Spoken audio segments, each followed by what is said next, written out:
In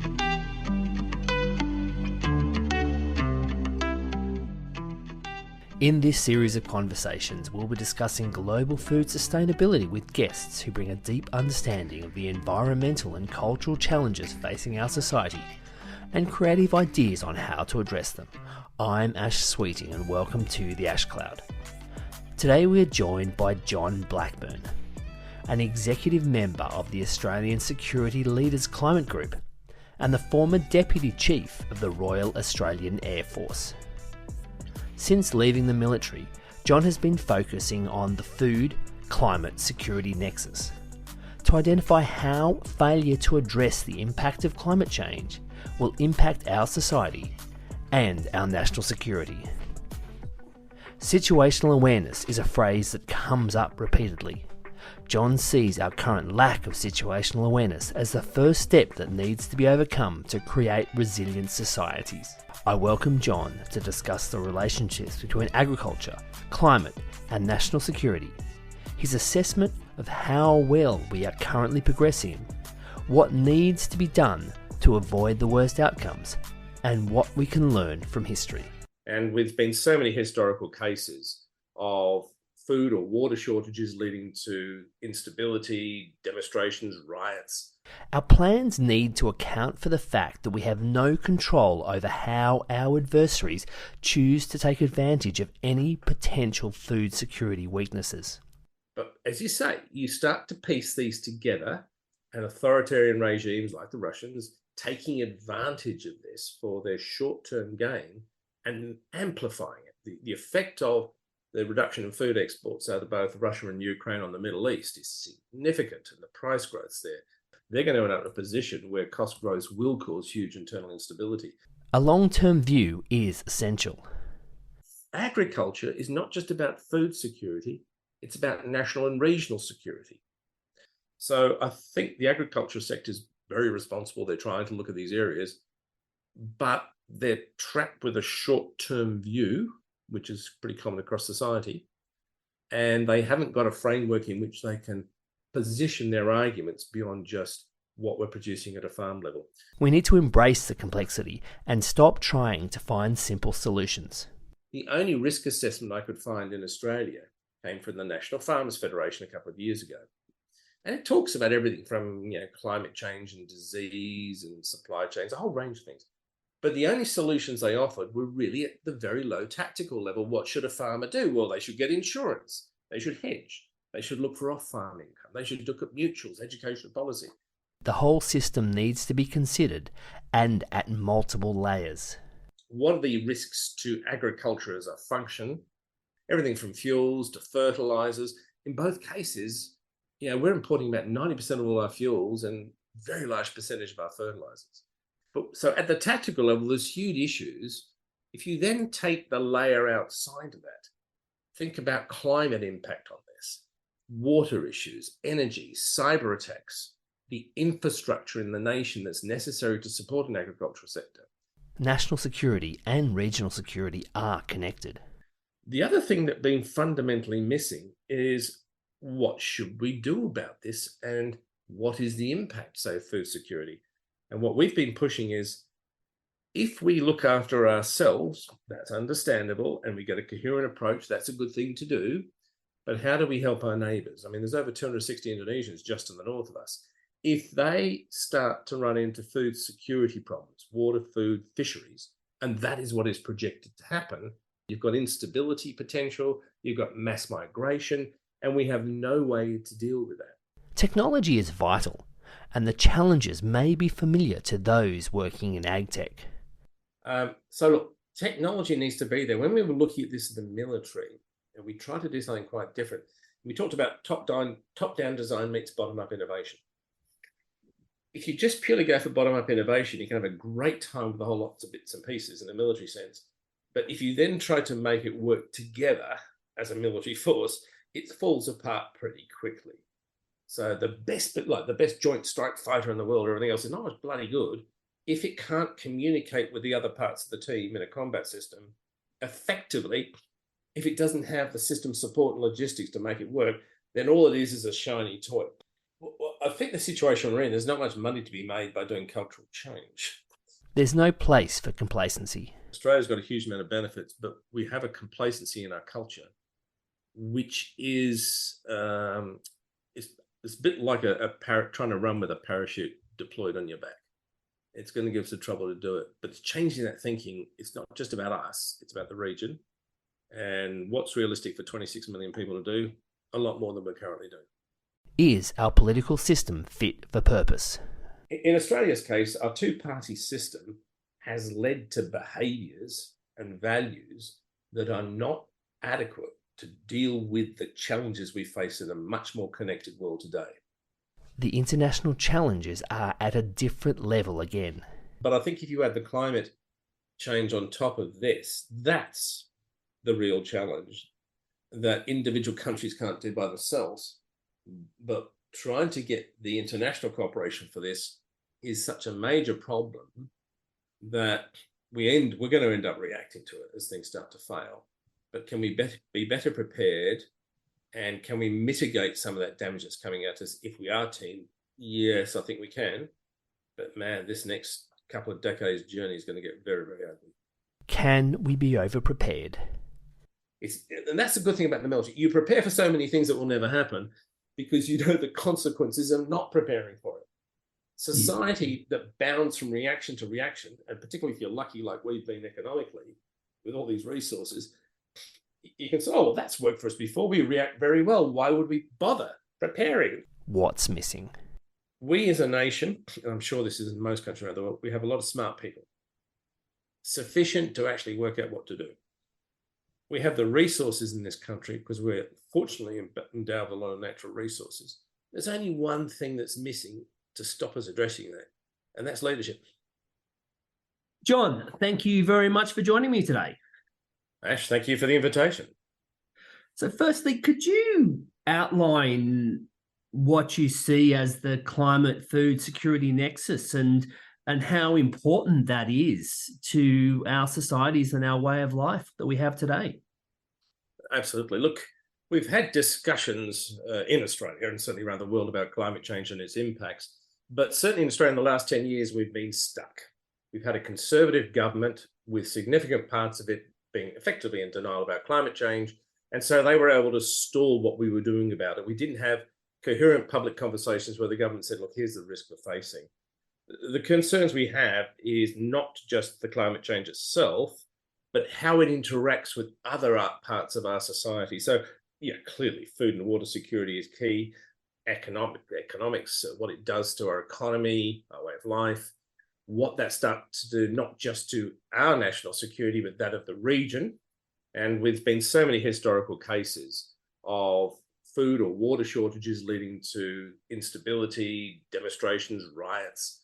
The history is there to say it. What we're concerned about is not just the history part of it, but as we start to look over the next decade or two, with population growth, the impacts of climate change, the projected problems we're going to face, this is all coming together as a huge systemic risk that's hard to conceive because the changes are sometimes happening exponentially. And the other big problem is this: if you just think about this decade so far, so climate change, the pandemic, economic crisis, energy transition, supply chain disruption, and now the conflict that we're seeing in Eastern Europe, they're being dealt with largely reactively and as components. The interaction between those is pretty obvious if you take the time to look at it, but we don't have a political or a societal system to deal with that complex interaction. We deal with pieces. When you think about what they're projecting as the risk to grow in the future, that's only going to get far worse. So that's what's really concerning us, particularly those of us in the national security sector, as well as the climate scientists, is that system change and the interaction parts of it that are not being addressed. So one thing that you, I guess, skimmed over to, but you didn't go into great detail with, is how things can snowball and they can grow, and something that starts out very localized can grow into something much, much bigger. And I think it's on your report that you've recently put out about the food crisis, but how the conflict in Syria, prior to that, there was one of the worst droughts in Syria for a long, long time. That led to disruption. That was the time of the Arab Spring, which led to the beginning of the civil war in Syria. That then led to a safe haven for the remnants of the Al-Qaeda in Iraq. Insurgents that led to ISIS. At the same time, Putin came in and Russian forces came in. The Russians used that conflict to weaponize civilians and try and drive the migration crisis that hit Europe 5 or 7 years ago, or 8 or 10 years ago. It also emboldened Putin in terms of his ability to attack civilians and do things and maybe get a slap on the wrist by the West, but there were never, ever real implications, even though he regularly violated, his Air Force was regularly violating NATO airspace. And then that cascaded eventually into what's happening in Eastern Europe at the moment. And whilst none of these things are directly related, the opportunity or the disruption then creates that snowballing effect where something small grows into something much, much bigger. Yeah, and the problem is, if you're not in that, is very hard to sort of appreciate the scale of it. Yeah, back to the Syrian example. There are over 6 million people fled the country since 2011. Another 6 million people are remaining internally displaced. The scale of that, we get particularly upset, and we were very concerned at some of the illegal migration coming on boats in the last decade to Australia. There might be 1,000, 1,500 people in a year coming. If we think about that scale of what's happened in Syria, and we think of the scale of what's happening in Europe in terms of the migration problems, the effect, it's hard for us to comprehend because we're not experiencing it. In Australia's case, where we've seen extended drought and the effect on fires and everything else, we get that part of it. But as you say, you start to piece these together, and authoritarian regimes like the Russians taking advantage of this for their short-term gain and amplifying it. The effect of the reduction in food exports out of both Russia and Ukraine on the Middle East is significant, and the price growth's there. They won't still be able to just completely just subsidize. They're going to end up in a position where cost growth will cause huge internal instability. And we've seen, of course, countries like Egypt go through that as well before. And Egypt's fairly shaky at the moment economically and these supply chains. But it's hard for us to really comprehend it if we're living in a country or an area that's only seeing part of the problem. And therefore, the other problem is, well, what can we do about it? Just as in our case, the Australians sitting down here. So it gets by and large put on the back burner. We've got more important near things to worry about, and they're not more important. So you're obviously part of conversations in the national security space, both within Australia and also with our allies. And then you're also been involved in conversations within the food and agricultural space. And how are those conversations divergent at the moment? And where do you see, or what do you see as the opportunity to bring them together so that everyone's on the same page? So when I look at it, and again, we've had a new government, a Labor government came in nearly a year ago now, but the 9 years prior to that, anything to do with security was generally talked about defense, what the platforms were, cyber attacks and terrorism. So that was completely defined in those areas. It didn't start to think of the broader impacts on our society. Interestingly, Australia doesn't have a national security strategy. It doesn't exist. And so when you see that, you go, well, hang on, what's the risk assessment? What are the issues we're trying to address as a nation and with the region and globally?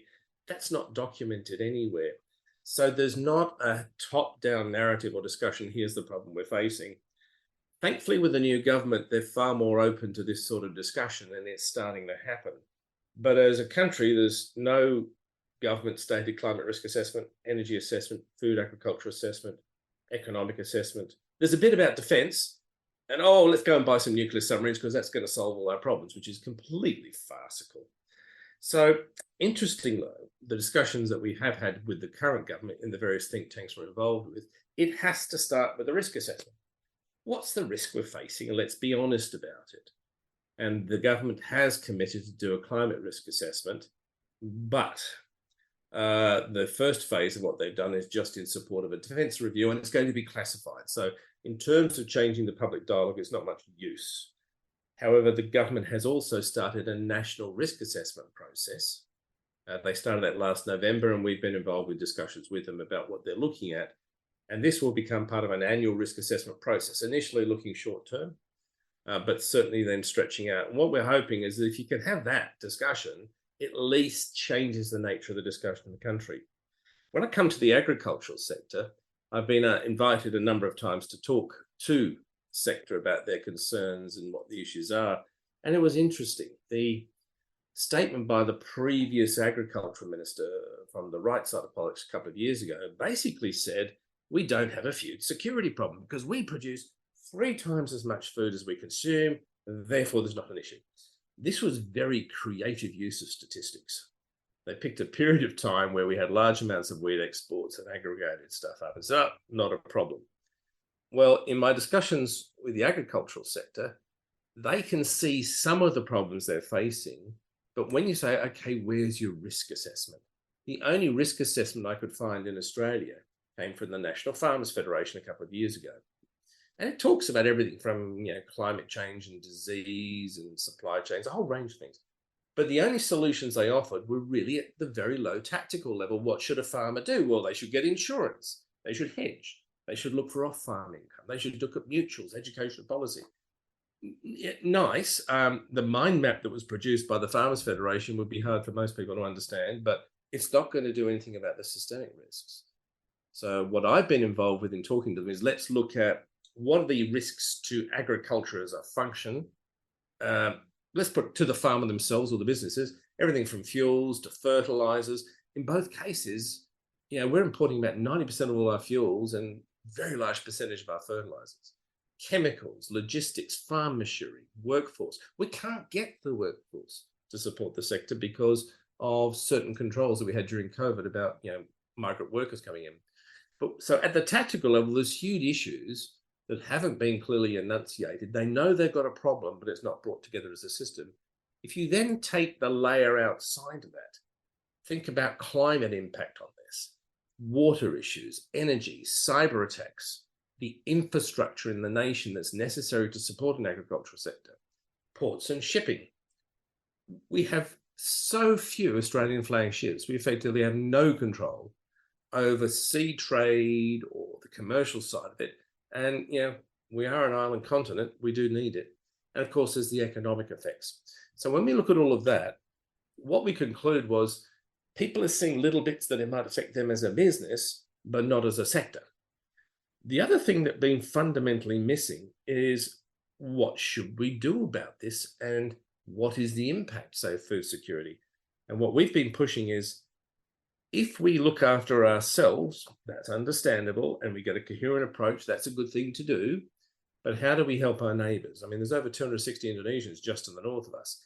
If they start to run into food security problems, water, food, fisheries, and that is what is projected to happen, worrying about a couple of thousand illegal migrants coming down to Australia by boats is just completely the wrong scale. You've got instability potential, you've got mass migration, and we have no way to deal with that. So the question we posed, we do have the potential to have very large scale agricultural production. We do need to look at the risk to that. But if we have it, let's not just look at how we look after ourselves. What could we do to support our neighbours, particularly Indonesia, Papua New Guinea, the Pacific Islands, with our excess capacity and with bilateral agreements, commitments of what we would do as a crisis approaches, rather than just saying the market will take care of it. So agriculture is not just about food security, it's about national and regional security. And I made that proposal to the various farming groups. Interestingly, when one of the Victorian Farmers Federations started talking that language, the right-wing media started accusing them of just wanting to get free handouts from government. They wouldn't even consider the logic behind the argument. It was, oh, you're clearly after something. So I think the agricultural sector is very responsible. They're trying to look at these areas, but they're trapped with a short-term view, which is pretty common across society, and they haven't got a framework in which they can position their arguments beyond just what we're producing at a farm level. But I think it's that important. We've got to talk about agriculture as a food security and national security issue. Do you see differences between the conversations going in, like you just described, within Australia and conversations that may be going within, larger security organisations such as NATO that live in a different environment, being like obviously the history of Europe, it's not an island. There is a history of conflict. They understand there's just many, many years of Western civilization that's happened there. Do you see those conversations evolving differently to what's happening in Australia? Because they're actually living in the middle of it, particularly with the conflict problems and the immigration problems, there is a much more robust conversation. I see that largely in the think tank space, like Chatham House. Some of the other think tanks in Europe, they're really taking a broader view of it. The interactions I've had with the EU and NATO at a small level as a think tank revealed to me the stovepipe thinking in bureaucracies was very well established. The inability to think beyond that stovepipe is there. That's the nature of a bureaucracy. But within Europe, in discussions I've had with some senior officials there, there's still huge gaps. I think the Italians and the Spanish are very concerned about the mass migration they have been experiencing out of North Africa and the Middle East, whereas quite a lot of the other countries are far less concerned because they're a bit further away. They're all looking to the east now with Putin's madness. So yes, there are a lot of gaps, but I think the discussion and the scale of that discussion in the academic and think tank space is leading, particularly in Europe and in parts of the US that haven't been captured by the political divide. And that's a richer discussion than in Australia, because in Australia, the think tank community is very, very small. And there's not the scale of philanthropic funding to actually support this sort of activity. So we need to look to some of those discussions and thinking there and then ask ourselves how we apply it. But we also need to build the connections with our neighbours to have a shared view of where we're going. If we don't agree what the risks are for the region, then we'll all go off and do our own thing, which is probably not the best way. In the ag space, there's a lot of conversations I hear or I'm part of where they're talking about, especially from the benefits of technology to come in and change things. I guess one of the most robust is in the alternative protein space, and it's but it's a lot of it's also is driven by the fact that we need to cooperate, we need to work together, we'll create these technical solutions, and then we'll just roll them out and people will adopt them.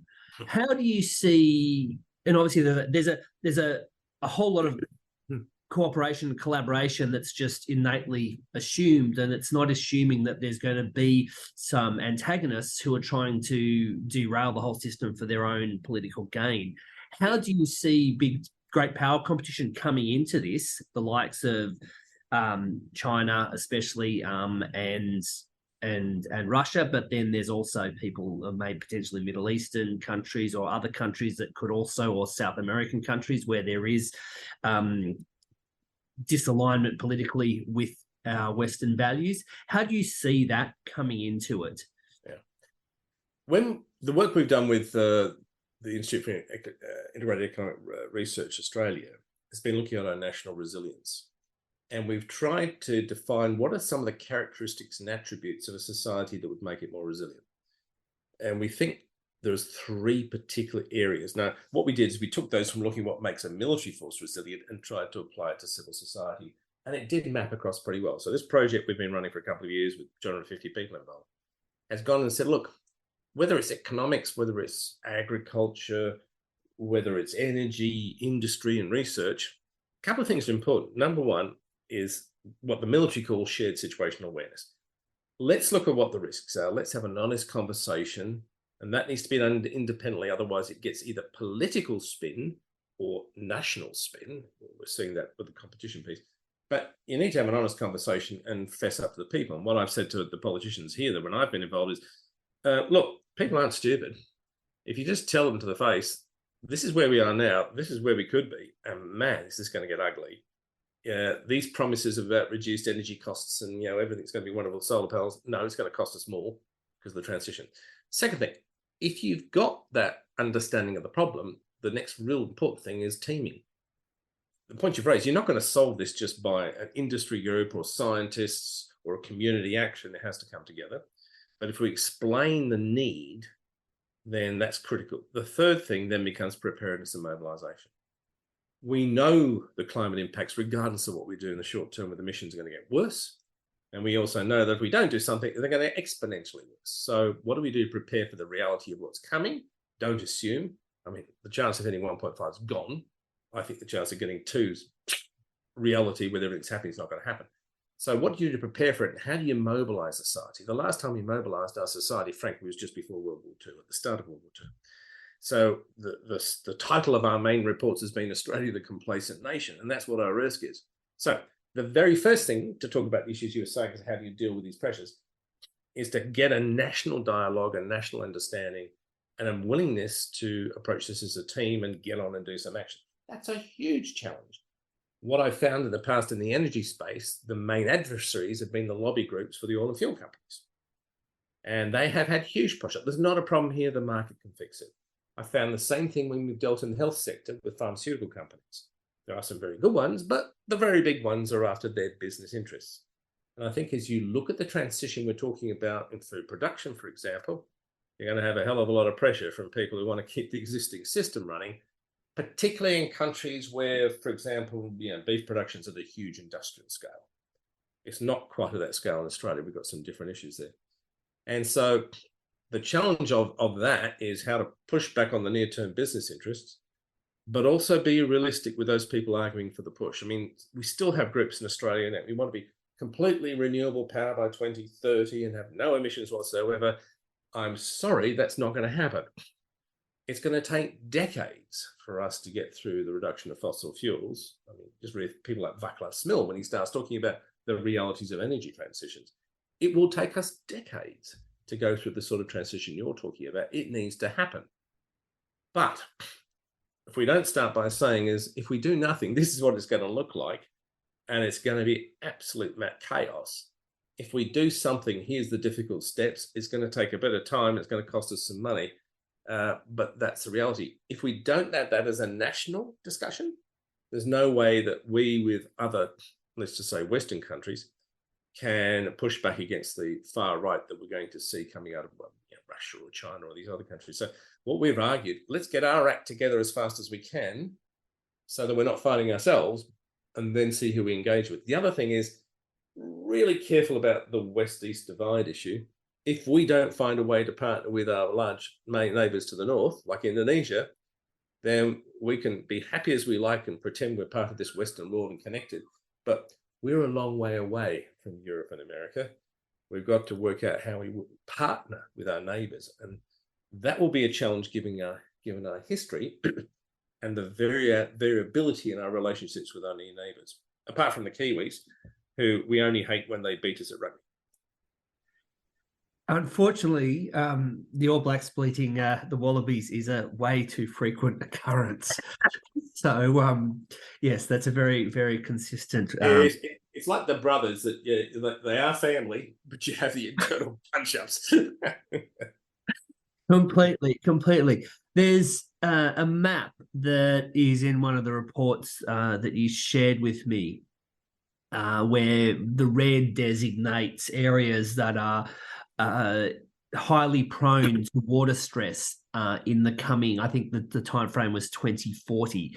And there's a very, very big red band that runs basically from Turkey all the way east through China and then down into Indonesia. And also obviously through the Middle East, through the Gulf, the GCC countries. Yeah. If you look at that area of land, you've probably got close to or more than a third of the world's population living in the area of land.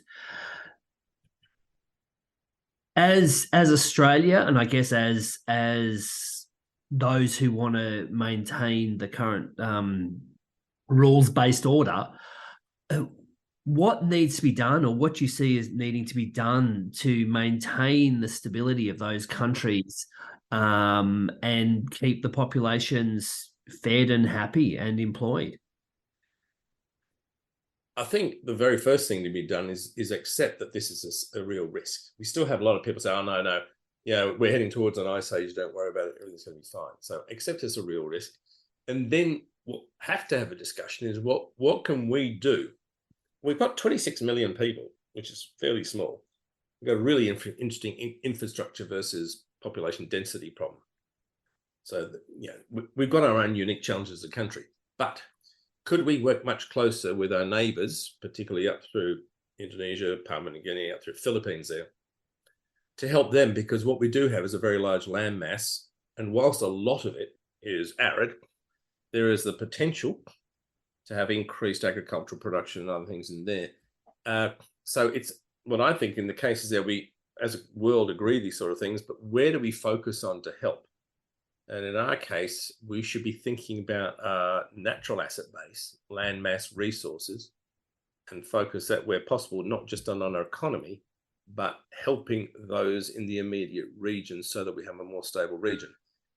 Now, when you think about the path all the way through North Africa, the Middle East, into China, that's beyond our scale to do with it. But if I was sitting in Europe right now, that's what I'd be most worried about, because seeing how they're going to manage that is a huge mental leap. I can imagine how we'd handle our regional pieces, but in the other areas, big problem. The only thing that we also can do, because as supplier of natural resources, is focus on improving the trade relationships with those companies rather than buying nuclear submarines to deter them from attacking us. So we have this mentality that's really out of date in security. If I have a few weapons platforms, I'm safe. No, we've got to work out how we better work the trade, sharing of resources, and working together. That's going to be far more important, in my view, than a nuclear submarine. But politics is not working that way at the moment. So it's motivating people to do that with a problem. Australia's got, as you know, Australia's got a huge amount of benefits, but we have a complacency in our culture, which is it's a bit like a parrot trying to run with a parachute deployed on your back. It's going to give us the trouble to do it, but it's changing that thinking. It's not just about us; it's about the region, and what's realistic for 26 million people to do. A lot more than we're currently doing. You used the word situational awareness previously, and I think that alludes to very much what you said. It's about knowing exactly where you are and what the dynamics of the situation you're in are. And from my experience, I think Australia has had, Australia is or has been the lucky country. It's great climate. One of the better governments in the world. There's very few governments who, if I had the chance to, swap, I'd just swap for. Well, certainly not the UK or the US at the moment. or there's many others. You're struggling to find one that, if you could just do the little switcheroo, you would choose to. And Australia's been very, very fortunate. It's had great resources. It's had a very high standing of living. But that has led to complacency. Do you see, obviously, politicians or leaders and our political leaders need to have play a huge role in driving any of these changes in situational awareness. So where do you see it? But that's also limited by we've also got a shorter political cycle of 3 years compared to Britain at 5 or the US at 4. And then much shorter than the dictatorships of our adversaries. So how do you see that playing out politically from that perspective? And then where else do you see the leadership needing to come from in terms of changing that awareness? Yeah, so I'll go straight to where does it have to come from in changing the awareness of time. It's the second thing of a resilient society, and that's teaming. So it's getting industry, community, government at all levels taking a shared role in this, because our federation structure in Australia, a wonderful legacy of the Brits making sure that we couldn't get out of control. It actually is quite a problem into trying to get a coherent pathway for the country, because each of the states have so much own authority and they're looking after themselves, not the nation as a whole. And we can see that in the pandemic with stupid border closures and wonderful statements from Queensland saying that Queensland hospitals are for Queenslanders. And meanwhile, the northern part of New South Wales, you weren't allowed to go across the border for a hospital. You had to travel huge distances because you weren't Queensland. I mean, this is moronic. So back to Australia on the politics system. Yeah, I wouldn't want to swap it. I've seen better leadership in other areas. I mean, Singapore's leadership, I've spent a lot of time working there, is brilliant. I just wouldn't want to live under guided democracy. It's not quite the flavour that I would enjoy, but the leadership that I've seen there, because they have that, has just been quite stunning. But they're very small. In Australia's case, our two-party system has led to behaviours and values that are not adequate to deal with the challenges we face in a much more connected world today. So the scale of the challenges, the rapid change, the two-party political system results in short-term thinking. And I heard a podcast the other day from Senator Jackie Lambie. She's a bit of a character for those who don't know Australian politics, a Tasmanian senator. And she just said that as an independent, what she's seen is that the priority within the parties is by and large party first. So you can get elected again, not the country. And as they divide for political reasons, it really stalls things. I think she's right. So in Australia, what could you do about it? So quite a few of us around in the climate type community, but also the think tank community, we've been supporting the groups who are supporting the teal politicians. So for those who don't know, these are independents, mostly women, in fact, that have stood up in a lot of electorates, largely over things like climate change and societal good, and said the parties aren't delivering what we need because they're internally focused. And we've had a significant growth in independence. It's a really interesting movement. So we both support it in briefing their candidates, and personally, I donate every week to the groups that are doing it. The reason being is that if we don't create a situation where the two major parties realise continuing behaviour as they're doing is not going to help them, we won't get political level change. On the other hand, I wouldn't like to see a country sort of like Italy with so many minor parties. You know, you have to form coalitions every 6 weeks or something to keep in power. You don't want that. But when you get a long-established party that's left and right, that looks after itself, particularly on the right, they've lost the plot. What the problem was is they didn't have a large enough minority, so they had to satisfy the extreme right, without which they would lose the majority. So you have probably 4 or 5 idiots on the far right starting to drive a climate denial approach and delays for the last 9 years. Thankfully, Labor's improving that slowly. But we've got to find a way of disrupting the political system in a constructive way. And that's what a lot of people are trying to do, and you'll see the move change there. The problem after that is you're not going to see state government behaviour changes until we get a lot more Australians, A, being informed by what the risks are. But with the distrust of government, it's not just come top down. This is why there's a lot of connectivity with think tanks and community groups. We need people from each level saying it. And with the Australian Security Leaders Climate Group, the reason we formed it, largely from retired military, I mean, the previous Chief of Defence Force, I'm previous Deputy Chief, and retired civilian bureaucrats in the national security sector, is we wanted to have a conversation with the population who are either just right of centre, and say, look, this is not a greenie thing, it's not a left-wing thing, this is a serious problem we've got to address. And so we wanted to use our voices, decades of experience in the military, to communicate with a group that distrusts the left and is following the right out of habit, to say, we can't keep doing this. And we've had a small degree of success doing that. So we've, as that group, tried to target a group to just nudge them to the left a bit. We won't politically align with either party. So it's that mixture of think tanks, community, governments at all levels, and we've got a growing interest in the industry groups now to get on board this, because they realise we're going to head this way with energy transition. You can either fight it and then you're going to lose out your profit, or you can get on board the train.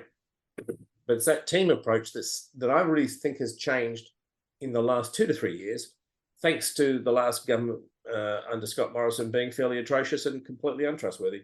And so that's actually helped our cause a little bit. We're not the only nation that seems to be deeply in the two-party rut. Yeah. Our, Five Eyes friends being especially the US and the UK are very, very entrenched in the two-party system. They've both got their own individual nuances in terms of how that plays out. But that's very much compared to somewhere like France that did have a very strong two-party system, and then Macron came in and split that through the middle. How do you see that from the international perspective? Well, look at New Zealand. I mean, they've got a different electoral system. Whereas that again results in some challenging coalition issues and what they're trying to do. But again, they're a country, just a very small country, small number of people. I don't see anywhere that's got the perfect model, because I don't think you get that in our modern world. Everything's a compromise, and that's fine. What we decided is, and again, what we say about agriculture, you can't come and go change it overnight. We're talking about a decade's transition. So what we're trying to argue that is for our political system, which is, I agree with you. We don't have a bunch of loonies. I mean, there are strange people there, but by and large, a lot of individual politicians are so well motivated to try and do the right thing, but they're trapped in their party mechanisms. So those of us that had these discussions is how do we morph that or nudge it towards a broader perspective by creating a public dialogue where it's not good enough for you just to tell us, you're going to do all this pork barreling and give your electorate money. We want to know what you're doing for the nation. And that seems to be having an effect, particularly with the Teal movement. The honesty there too is that we're getting more women into the parliamentary system, which is about time. And we're getting people not going in who are not professional politicians. They haven't gone from uni to the union movement or being a staffer, then to being staffer, then replacing their bosses when they retire as the instant candidate. We're getting some really interesting people in there. So there's no particular model to follow. Our culture, again, is a bit of a unique problem. But what we argue is what's the journey to more sensible government models that look after the nation, not their own individual interest. Man, this is a decades movement as well, but it's actually seeming to take a better path than I've seen the UK or the US take on the journey that they're presently on. The other thing is that we don't want to overplay the security issue, but we do have major security challenges. But you'd ask a couple of previous generations how they felt, with World War II and World War I and all the other stuff. They had a few major security challenges. So let's not kid ourselves. But I think if you add the climate change on top of this, that's the real challenge that individual countries can't do by themselves. But trying to get the international cooperation for this is such a major problem that we're going to end up reacting to it as things start to fail. But can we be better prepared, and can we mitigate some of that damage that's coming at us if we are team? Yes, I think we can. But man, this next couple of decades journey is going to get very, very ugly. Here, I'm in Silicon Valley. So here in Silicon Valley, but also the conversations you have or you hear with the research and development corporations in Australia, the RDCs, people like MLA or the Grains Research and Development Corporation, or the equivalents in the UK and Europe. There's a huge focus on technology development for solving all of our climate, our food challenges. And I'm not dismissing that technology can be hugely revolutionary in terms of its development and what that value can be. But everything we've discussed is all about people, how they interact, how they behave, the choices they make. And there seems to be a misalignment in my thinking about how much is being invested in that technology development compared to how much we need to focus on us as humans and what we do and how we behave and interact, and our cultures and our how we behave. And where do you see that balance? And if there is an imbalance, where do you see opportunities to readdress that? Well, I think the situation we're in, there's not much money to be made by doing cultural change. There's the fundamental problem. Whereas you can come up with a doodad. I mean, the carry on about ChatGPT now, I find absolutely fascinating. It's almost mania carrying on about, this is going to solve all our problems in the world. It's not. It's a clever bit of technology, but man, it's going to lead us down an even worse track than we're in now. So look, Technology needs to be there. When we were looking at this in the military, and we tried to do something quite different, we talked about top-down design meets bottom-up innovation. If you just purely go for bottom-up innovation, you can have a great time with a whole lots of bits and pieces in a military sense. But if you then try to make it work together as a military force, it falls apart pretty quickly. So the best bit, like the best joint strike fighter in the world, or everything else is not as bloody good if it can't communicate with the other parts of the team in a combat system effectively. If it doesn't have the system support and logistics to make it work, then all it is a shiny toy. And we're still stuck there in the military to a degree. And I'm saying that based on 43 years in the military. I finally left the reserve in 2019. So we're stuck in that as a thing. As a society, we've got the same problem. The latest update to the iPhone, someone's going to solve this problem. Oh, I've now got AI generation for this. It's going to solve this problem. No, it's not. You need that bottom-up innovation, but there has to be context or a framework that occurs with it. And what we did in the military when we tried to do something quite different, I did a lot of work on this about 5 years ago, was put that broad framework in place, which is a top-down approach. Now, allow the younger generations to experiment with emerging technologies, not the older guys, because you tend to get a little bit trapped in the way of doing business because you're preserving your career, particularly in the military. Allow the young guys to generate and play with different technologies and ask what effect it has on your operational outcomes. Then stand back and say, well, what are the characteristics and attributes that are being affected? Take those and inject that into the top-down thing, saying, okay, in this wonderful top-down design, but we want this characteristic and this attribute built into our system because that's going to make us more operationally effective. So you haven't arrived at that point sitting in a sterile room going, here's the future warfighting concept. Technology is allowing us to do things quite differently. How would that impact how the system works? What looks good, fine, just chuck it in there. Experiment with it, use it. It's hard for bureaucracies and systems to allow that degree of disruption to happen through the bottom-up piece. I know we went through this with the Air Force change when I said, don't give it to the generals or the star ranks. Let the 05s and 06, lieutenant colonels or group caps in our case, let them run it because they're going to end up being the future chiefs. And it did work to a degree. The first co-lead we have from the 06 level in 2015 is now the Air Force chief. So he went through a different way of looking at it and created a different way of thinking. In our society, we're going to have the same thing.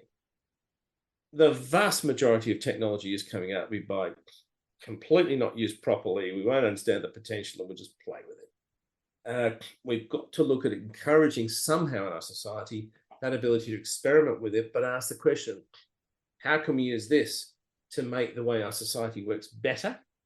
That requires quite a different level of approach. It requires educational institutions that aren't just chucking out degrees to foreign students to make money. There's a slight problem with our university sector in Australia at the moment in that area. So we've got to look at the education system, intelligent use of technology and experimentation and innovation. And I admire the innovation culture that was evident, certainly for a long time where you're living now. I've seen it within US industry in pockets. I consulted the US industry for 10 years, the big players, big defense players. I've seen it in pockets, but I've seen it in Australia less so in the high-tech area. I'm involved with a few startups, so I've seen it in pockets. But we don't have the risk culture or the investment culture in Australia that I've seen in the US in particular, that creates the environment that accepts failure, rewards success, and is able to do rapid development. The VC environment in Australia is much tighter, and I've been involved now with 3 startups as an investor as well, which creates a completely different perspective on things when your own money's involved. But that innovation culture and experimentation is what is missing as well in Australia, and we could take a little bit of that, of what we've seen in the US, and work out how to apply it here. It's fascinating what you're saying about young people, because in conversations that keeps on coming up and becoming such an important factor. And I was actually in a conversation at Harvard Medical School a year or so ago with people of our generation, and a guy who was there working with us who was an undergrad. And it came up that, everyone needs to have a mentor. Yeah. And The only difference was all the people of our generation needed to have a mentor who was the undergrad, who would actually help us to actually think in a more agile, young way rather than the traditional, old young person, older mentor. So I think there's a lot of how do we use or how do we leverage young people more and give them a greater role to play. It has to go both ways, because in the end, the reality is we're dealing with quite a inflexible world with a whole bunch of really nasty realities we have to deal with, and the trade-offs and compromises. So I think, yeah, that interaction between the generations is important. Working out where to give them free rein, which is a problem that older generations don't want to do it often. And the second thing is to be able to have the conversation saying, yeah, great idea. How we actually make this happen is a much more complex issue. And again, I'm on my second electric car now. I've solar on the roof.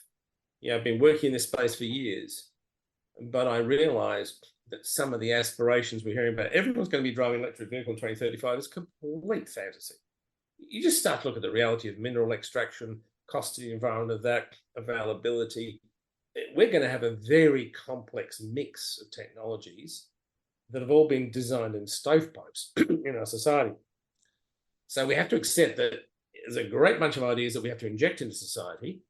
We've got a bunch of people in there want to change on the right. Where is that middle path that allows us to do this transition as fast as feasible? And that's the bit of the problem that I'm seeing when I look at the left side. Yes, we're going to have to reduce emissions as fast as we can globally. Yes, we have to do all these other things. But you can yell at the wall as much as you like. If you can't work out how we're going to nudge or move the system, then all the best ideas in the world come to nothing. And that's the difficulty.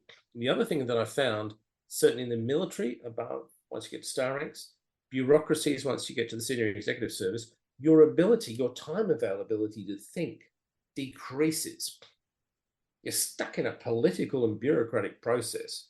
And particularly for our public service with the previous government for 9 years, they were hemmed in, told, don't give me policy ideas, just give me information, sit there and do what I tell you. And that breeds a complacent, I guess, dulled down group. So that's the problem I see there. The people who actually have the time to think are probably that mid-level rank level, but often they don't get listened to, which is why we did this experiment with Air Force. Give them the chance to design the future Air Force, not us. And it was interesting. But what were the blockages? Not them. The blockages ran into some of the senior people saying, well, that's all fine and beautiful, but this is my priority for the next 2 years, forget the other stuff. And so there was no willingness on the part of some to make that compromise. You must make as a senior leader. You have to compromise to allow space for the ideas of the next generation that you might go, oh, shit, this is a bit risky. But if you're not prepared to fail, you shouldn't be leading. When we did a major change to our Air Force 20 years ago, I sat down with the Air Force chief and said, if 30 or 40% of what we're about to propose to do with our Air Force change program works, that'll be a really good success, but you're going to see a lot of failures. And this guy, the chief at the time, was the first guy I'd ever come across at senior rank level, says, I'm prepared to accept that amount of failure if it takes us to a different position. I was stunned. So this is 99, 2000. We started major change in our thinking and culture, not just the platforms. But as with most things, it really depends on the personality of the leadership group, and it's cyclic. It'll stall, and then it has to be re-energized, then it stalls. If you don't go backwards when it stalls, well, at least that's something. So you get these incremental steps, purely dependent on the culture and leadership ability of the team at the time. That's why, how do you actually get there in the political system? I think we have to nudge it enough or make it uncomfortable enough by the emergence of these new groups like the Teals to make them rethink their way of doing their job as politicians and become leaders instead of managers, because there's very few leaders up there. And it comes back as well to, I guess, building that situational awareness of the greater population, so that that flow or that huge mass of people is also to drive that because they're aware of what the risks are. I've been out talking to people on the right side, and I used to be on the right side of politics for most of my career until I had this awakening. Hang on, I've made a few assumptions here that are fundamentally wrong. So I basically sit in the centre now, but I won't align to either party. But I'm very happy that the Labor Party's in at the moment. But I've been out talking to people you consider more on the right side of politics who are, this is all, imagination. These are the scientists who've got this plot to whatever about climate change. I've found that, particularly if I wear a suit, a tie, and put my gong on, that I could actually have a conversation with them with that background credibility from being a conservative military person and say, well, I got to tell you, I don't think this is made up. I know Nobel Prize winning climate scientists. I've dealt with them a bit. I said, I think they know what the hell they're talking about. This is getting really ugly. And it's like being in the military and saying there's a threat over there, but I'm not going to prepare for it because I don't think, it may not be real. And then when it goes wrong, and that's the good thing about the military. You prepare for so many things that will never happen because you know the consequences of not preparing for it. Society that bounds from reaction to reaction, and particularly if you're lucky like we've been economically, with all these resources, you can say, oh, well, that's worked for us before. We react very well. Why would we bother preparing? This is what I get out of some people. And it's what we've got to get is more people in the middle or even slightly on the right to have that different conversation change and bring a few more across. You've only got to move about 10% of the population. Nudge theory says 3%. I reckon in their case, if we can move about 10%, we're going to be on a major success. And that's what we're trying to do is move a couple of percent initially and see if we can get momentum, but not go rushing off to the other side of politics and go Burko. It's that compromise. But I think from what you're saying about Australia or people who've got it right for a period of time and think that there's not an issue, and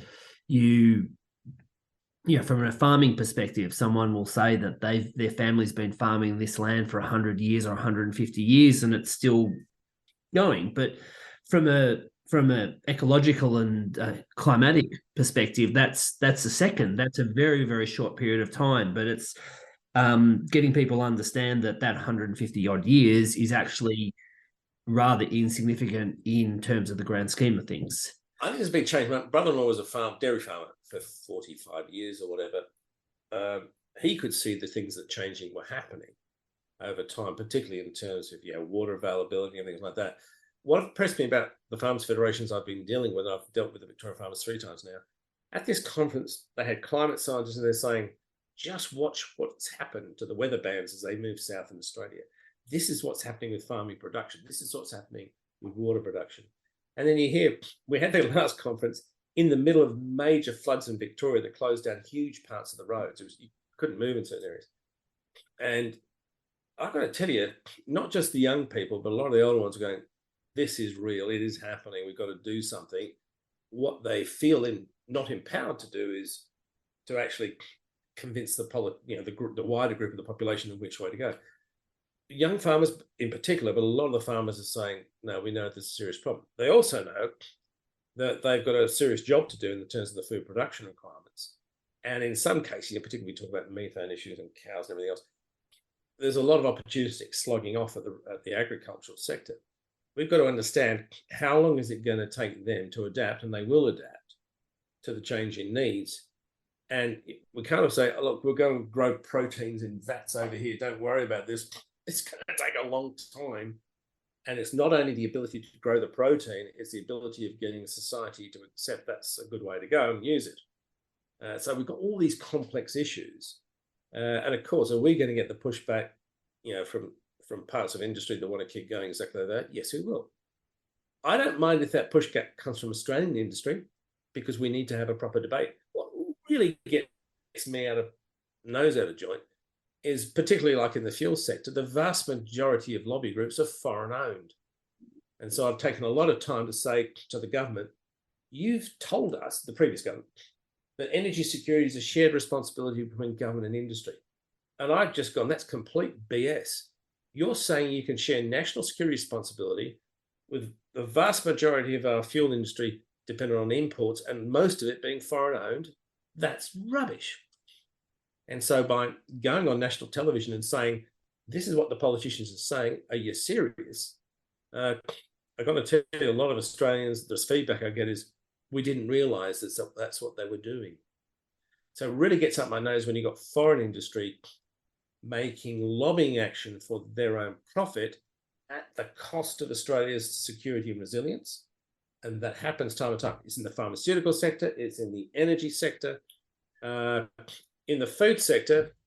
Just look at the fertiliser industries that left Australia because we mismanaged gas prices. And I know from talking to my friends in the fertiliser sector how just-in-time fertiliser deliveries are and what the consequences of even a month's delay in terms of food production, and also the vulnerability of the sources of where inputs to the fertiliser and chemicals are coming from.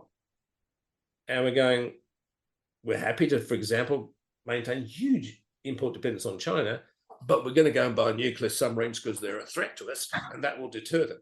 I mean, come on, this is Monty Python sketch. It's gone Burko. We should be focusing on how we use the resources like our gas. We're the largest LNG exporter in the world, not just to make a foreign company rich, but to ensure that we've got a fertilizer industry. Because without that, a lot of what we do is going to go out the window. But it's hard to make that connection, because it's the neoliberal religion we have for the last decade that leave it to the market will solve all the problems. Takes a fair bit of time to change, but it's lunacy what we've been doing. My observation right now is the scale of the challenges are such, and if I look at my generation, for example, it's a mixture of fear. You've got mortality facing and staring you in the face. We've got these complex things happening, and when people feel they're powerless, they can't do much about it. So one of the reactions a lot of people do is they shut down and they go closed. I can understand that. But we've just got to say to people, it's not just about us. It's about the next generations. It's about our neighbours, about everybody else. We can't just shut down and say, well, I'm going to hang on for the next couple of decades whilst I'm still breathing. We need to be involved in this discussion on how we help society as a whole move. But I appreciate, look, some people are very in difficult positions economically, or themselves or society where they are, and they're so busy just dealing with day-to-day problems, particularly if you live like in Lismore in a flood area. You're concerned about how you're going to rebuild after those destroyed floods, not about what's going to happen in 5 years. Those of us who have the luxury of time or economy or things like that, we need to take a stronger voice in having this discussion and trying to help the change, rather than just what people say is, you should just go and enjoy retirement. And what, go play golf? To me, that you'd be brain dead within 6 months. It's trying to get more people active in that area where they have the capacity to do it. A lot of people don't. Thank you very much. Is there anything that you think we need to add that we haven't already discussed? I guess the final point I make, which is what I say at the conferences when I speak, because I generally get people fairly depressed after about 40 minutes. I say I'm actually optimistic. And the reason I'm optimistic is certainly this last work I've done the last 3 years with these 250 people, all volunteers, looking at these problems. We as a nation, and I'm sure this is in most countries around the world, we have a lot of smart people, sufficient to actually work out what to do. We have the resources in this country because we're fortunately endowed with a lot of natural resources. There's only one thing that's missing to stop us addressing that, and that's leadership. And so I'm optimistic because I know we've got the tools, and I know with the right sort of nudging and pushing we can improve. So I'm not going to sit here and go doom and gloom, the world's going to fall apart. We'll all follow Musk and whoever else to Mars because that's going to be the ultimate solution. We can fix the problems we're facing with. We just got to pull out the digit and get on with it. Wonderful, John. Thank you very, very much for speaking to me today. It's been an absolute pleasure. You're welcome, Ash. Thanks for the opportunity, and I look forward to keep chatting in the future. You've been listening to The Ash Cloud with me, Ash Sweeting, in conversation with John Blackburn, recorded in California in February 2023.